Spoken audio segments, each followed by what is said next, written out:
이번 강의에서는 바이어 데이터베이스 구축의 핵심 전략을 살펴보겠습니다. 기존 방식의 비효율성을 이해하고 효율적인 바이어 데이터 관리 방법을 함께 배워보겠습니다. 전체 수출 단계 중 바이어 데이터 구축은 중간 지점이자 핵심 연결고리입니다. 시장 조사로 타깃을 설정한 이후 실질적인 컨택과 협상으로 연결되기 위해선 바이어 정보를 정리하고 우선순위를 분류하는 과정이 꼭 필요합니다. 본격적인 방법을 설명드리기 전에 먼저 수출 전체 흐름에서 이 작업이 어떤 위치에 있는지를 먼저 살펴보겠습니다. 지금 화면에 보이는 표는 수출의 전체 단계를 보여주고 있어요. 수출 준비부터 시장 조사, 바이어 발굴, 미팅, 협상, 물류, 수출 신고까지 이 중에서 우리가 오늘 집중할 부분은 두 번째 시장 조사, 세 번째 바이어 발굴, 그리고 9번째 협상 및 계약 체결입니다.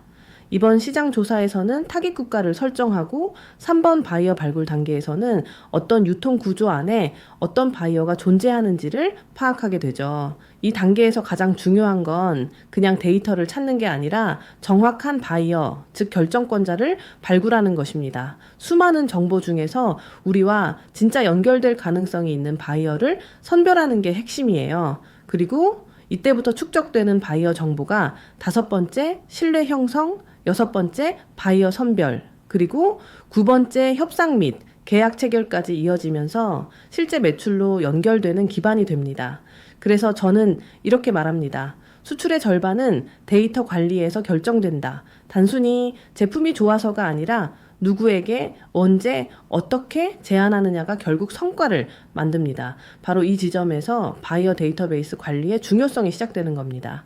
단계별 수출 전략을 보시면 1분기에는 관심 바이어를 발굴하고 데이터베이스를 구축합니다. 그리고 2분기에서 3분기에는 컨택 및 협상으로 연결되고 4분기에는 실제 거래로 이어지게 되죠. 결국 모든 출발점은 바이어 데이터를 통한 단계별 수출 전략에서 시작됩니다. 지금 보시는 이 슬라이드는 그 흐름을 시각적으로 정리한 수출 로드맵입니다.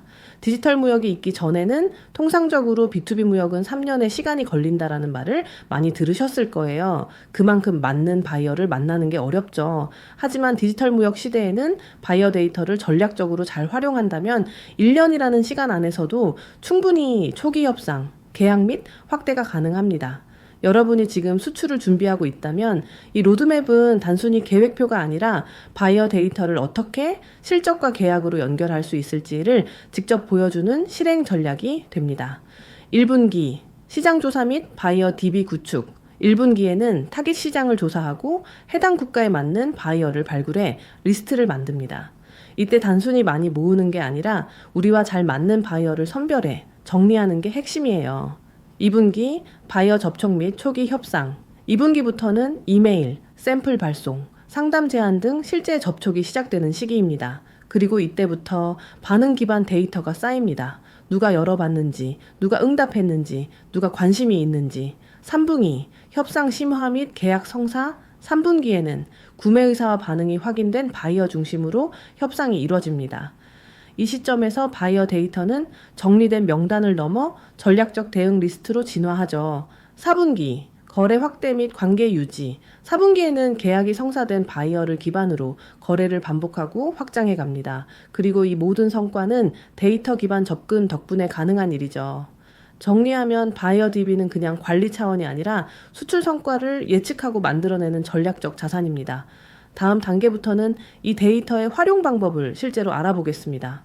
이 이미지는 실제 화장품 수출 기업이 사용했던 바이어 리스트입니다. 처음 해외 진출을 준비하면서 직접 구글 검색하고 박람회에서 받은 명함을 정리하고 웹사이트를 하나하나 들어가서 이메일 주소를 복사해서 붙여넣고 그걸 다 엑셀로 수작업 정리하여 관리하죠. 표로 보면 굉장히 체계 있어 보이지만 실제로는 문제가 많았습니다. 중복된 바이어가 섞여 있고 오래된 정보는 정확성이 떨어지고 어떤 바이어는 이미 퇴사해서 이메일이 돌아옵니다. 특히 B2B 시장에서는 인사이동과 퇴사가 잦기 때문에 작년에 확보한 데이터가 올해는 더 이상 유효하지 않은 경우가 정말 많습니다. 그리고 결정적으로 이 리스트에 있는 수십 명의 바이어 중 누가 진짜 관심이 있는 사람인지, 누가 그냥 메일만 열어본 건지, 스팸 처리가 된 건지 구분할 수가 없어요. 실제 수출 기업의 해외 영업팀 담당자분들은 이렇게 말합니다. 바이어 DB 찾기도 어렵고 단순 반복적인 업무에 지쳐요. 정리하고 선별하고 메일 보내고 나면 하루가 끝나요. 근데 누가 진짜 관심 있는지는 모르겠고 그냥 기계처럼 반복하고 있어요. 이 말이 바로 오늘 우리가 풀어야 할 문제입니다. 지금 필요한 건 단순한 엑셀 정리가 아니라 데이터를 살아있는 자산으로 바꾸는 방법입니다. 이제 지금까지의 내용을 정리해 보겠습니다. 기존 방식의 문제점은 크게 4가지로 요약할 수 있습니다. 첫째, 시간이 너무 많이 걸립니다. 직접 검색하고 하나씩 입력하고 중복 여부까지 확인하려면 그 자체로 하루가 지나가죠. 사실상 데이터 정리가 업무의 전부가 되는 구조입니다. 둘째, 데이터가 중복되거나 오래돼 정확성이 떨어집니다. 같은 바이어가 2번 입력되어 있거나 작년에 받은 명함을 그대로 쓰다 보면 이미 퇴사했거나 역할이 바뀐 경우도 많아요. 셋째, 진성 바이어인지 판단하기 어렵습니다. 그 사람이 단순히 정보 요청용인지 실제로 구매 결정을 할 수 있는 사람인지 판단 기준이 없기 때문에 무작정 메일만 보내게 됩니다. 넷째, 결국 낮은 응답률과 낮은 성과로 이어집니다.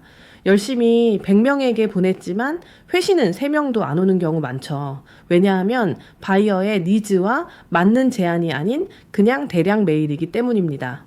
그래서 이런 방식은 결국 데이터는 있는데 전략이 없는 상태를 만들어냅니다.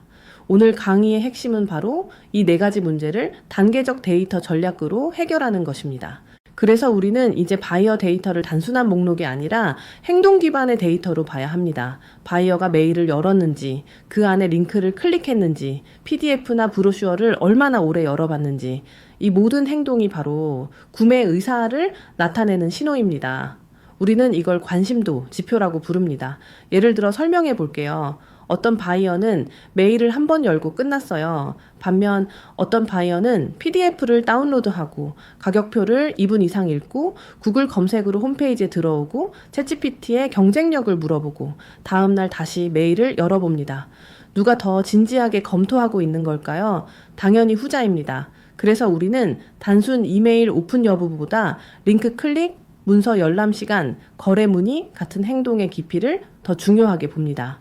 이 슬라이드에는 관심도를 판단하는 7가지 기준이 정리되어 있는데요. 이건 뒤에서 다시 자세히 다룰 예정이에요. 지금 여러분이 기억하셔야 할 핵심은 하나입니다. 바이어는 말로 관심이 있다고 하지 않습니다. 행동으로 보여줍니다. 그 행동을 우리가 포착할 수 있어야 효율적인 세일즈 전략이 시작됩니다. 이제부터는 바이어 데이터를 단순히 정리하는 걸 넘어 관심도를 판단하는 도구로 읽는 방법을 알려드리겠습니다. 바이어 데이터에는 여러 지표가 섞여 있지만 우리가 가장 먼저 봐야 할 건 단순 수치가 아니라 의사결정과 직접 연결되는 행동입니다.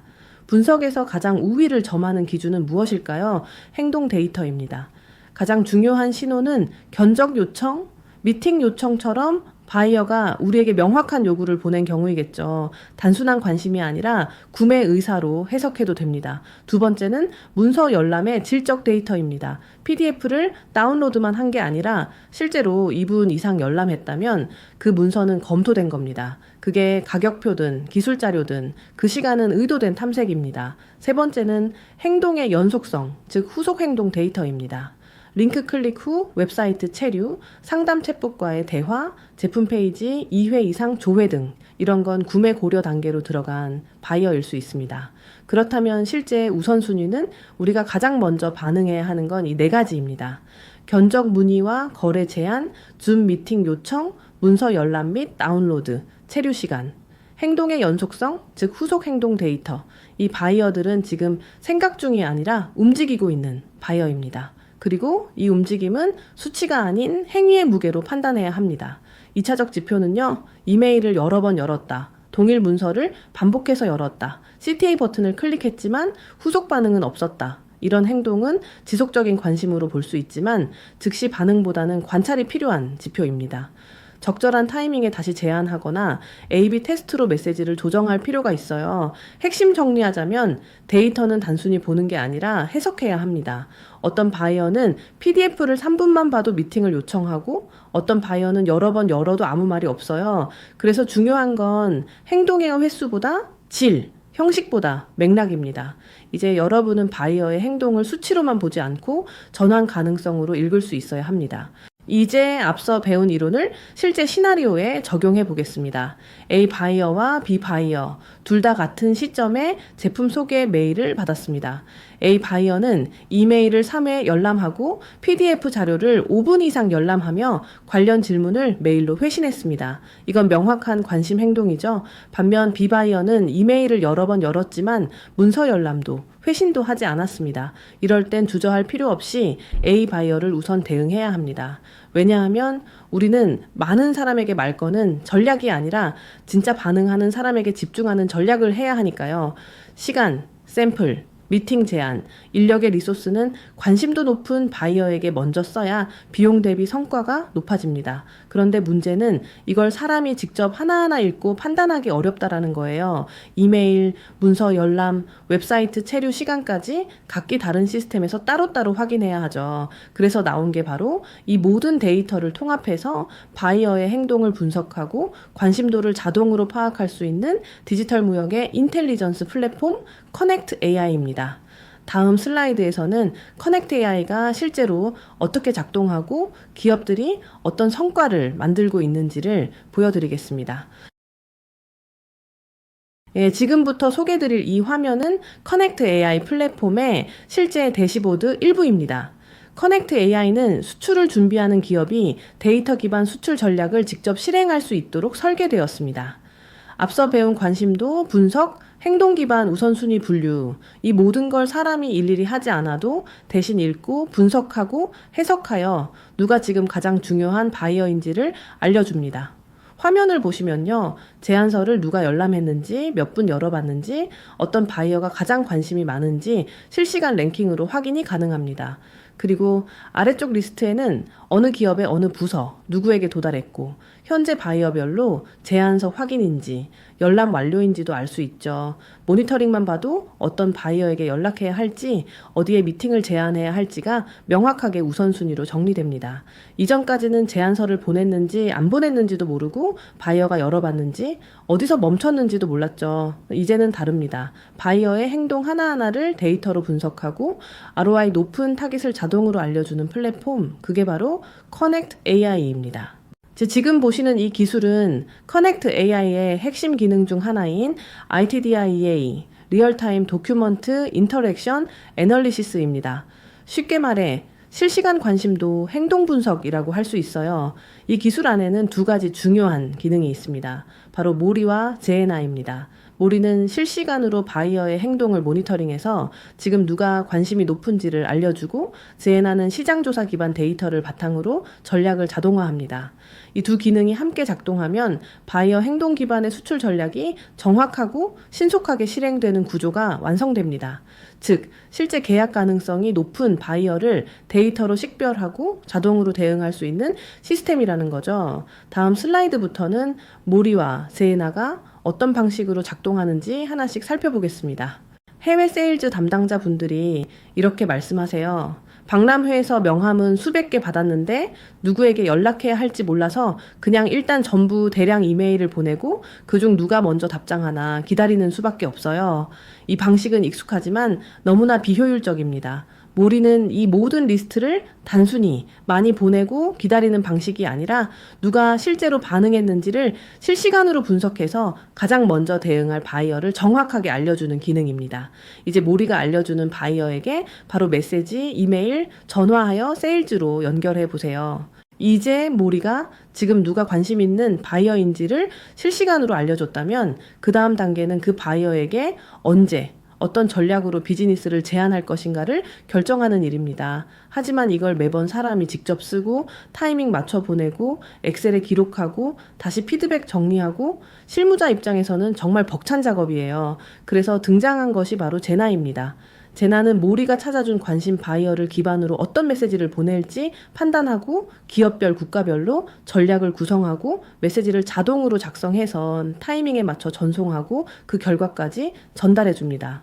예를 들어 우리의 타깃은 인도 소재 뷰티 플랫폼 구매 담당자이며 인도 시장 진출 전략을 반영한 맞춤형 B2B 제안 메시지 작성, 오후 3시 최적 시간에 자동 발송, 제안서를 2회 열람, 가격표 체류 4분, 열람 확인 후 분석 완료. 이런 구조 덕분에 우리는 더 이상 메시지 구성과 반복 발송에 시간을 낭비하지 않아도 됩니다. 제에나가 실행 가능한 전략을 자동으로 처리해주기 때문이죠. 정리하면 모리가 기회를 찾아주고 제에나가 그 기회를 전략으로 전환해주는 구조입니다. 해외 세일즈 담당자가 직접 이메일을 쓰지 않아도 제에나가 시장 정보 컨택 전략과 관심 바이어 데이터 구축까지 모두 자동으로 처리해주는 디지털 세일즈 파트너가 되어줍니다. 지금까지 소개해드린 모리와 제나, 즉 실시간 바이어 행동 분석과 자동화된 세일즈 실행 시스템을 통해 기업 현장에서는 어떤 변화가 일어났을까요? 단순히 기술이 편리해졌다는 수준이 아닙니다. 성과와 효율, 리스크까지 전방위적으로 개선되고 있습니다. 첫 번째, 시간이 확 줄었습니다. 과거에는 바이어 리스트 만들고 수작업으로 정리하고 메일 작성하고 누가 열었는지 수동으로 확인하고 이 모든 데 수주일 수개월이 걸렸죠. 하지만 지금은 관심 있는 바이어가 실시간으로 분류되고 메일도 자동 작성되고 반복 업무도 자동화되면서 시장조사 분석에 들어가는 시간이 비교할 수 없을 만큼 단축되었습니다. 두 번째, 실수와 리스크가 줄었습니다. AI가 바이어의 신뢰도, 거래 위험도, 규제 인증 컴플라이언스까지 체크해주기 때문에 협상 과정에서의 오해나 오류가 확연히 줄어들었어요. 특히 해외 거래에서 규제 대응 실수는 큰 손실로 이어질 수 있는데 그 리스크를 사전에 차단해줍니다. 세 번째, 거래가 눈에 띄게 늘었습니다. 바이어 발굴 품질이 2배 이상 향상됐고 오픈율이 평균 80%를 넘기면서 신규 시장 개척이 더 쉬워지고 있습니다. 단순히 더 많이 보낸 게 아니라 더 정확하게 보낸 덕분이죠. 마지막으로 관리 체계가 완전히 달라졌습니다. 모든 거래 기록과 커뮤니케이션이 한 곳에서 관리되고 팀 간 협업도 실시간으로 연동되고 성과 리포트도 자동 생성됩니다. 누가 언제 뭐 했는지 이제는 이메일 뒤지지 않아도 시스템 안에서 다 확인할 수 있어요. 커넥트 AI는 단순 자동화 툴이 아니라 세일즈 전략, 실행, 협업, 보고까지 아우르는 수출 조직의 실질적인 에이전트 AI입니다. 오늘 강의에서는 바이어 데이터를 어떻게 관리하고 누가 진짜 중요한 바이어인지 실시간으로 판단하고 실행하는 방법까지 알아봤습니다. 다음 강의에서는 관심 바이어와의 첫 접촉 전략을 다룰 예정입니다. 첫 메시지를 어떻게 쓰는지, 화상 미팅 전후 전략은 어떤 식으로 설계하는지, 그리고 어떻게 피드백을 분석해 바이어와의 관계를 계속 이어갈 수 있을지를 알려드릴게요. 실제 바이어가 열람에서 응답으로 넘어가는 순간 그 접점이 수출, 성사의 출발점이 됩니다. 다음 강의에서 다시 뵙겠습니다. 감사합니다.